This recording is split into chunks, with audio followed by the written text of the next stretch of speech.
Timbog ang isang tsuper sa Cavite na nanggahasa umano ng masahista. Mismong sa loob daw ng jeep ginawa ang pangahalay. Nasa frontline ng balitang yan, si Nina Ongpauco, exclusive.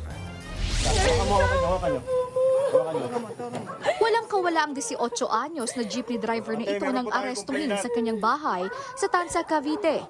Sospek siya sa pangahalay sa isang 23 anyos na masahista. Sinungaling ka! Tignan mo siya, kuya. Napaka-sinungaling mo! Base sa investigasyon, nag-book ng home service ang sospek sa biktima. Nang magtagpo, tinutukan ng sospek ang biktima ng screwdriver. Dinala raw siya sa isang nakaparadang jeep at doon ginahasa.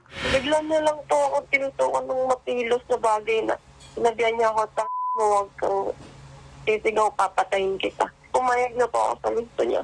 Yung isip ko kasi gusto ko pang mabuhay. Inihatid pa ng sospek ang biktima sa isang grocery store. Agad nagsumbong sa kanyang amo ang biktima. Naaresto ang sospek sa follow-up operation. Todo tanggi siya sa paratang. Siya naman po nag-ano ng ganun, sir.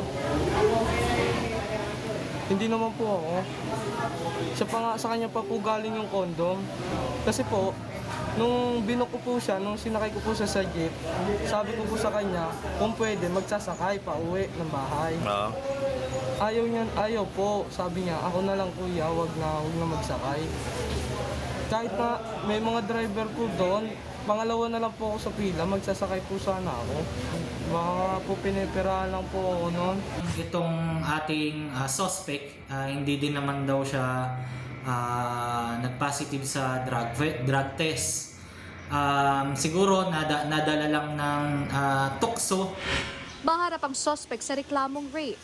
Nagbabalita mula sa frontline, Nina Ongpauco, News 5. Mga kapatid, Jess De Los Santos po ang inyong kasangga sa paghahatid ng balita para sa may alam at may pakialam. Para sa tuloy-tuloy na makabuluhang balitaan, mag-follow at mag-subscribe na sa social media pages ng News 5.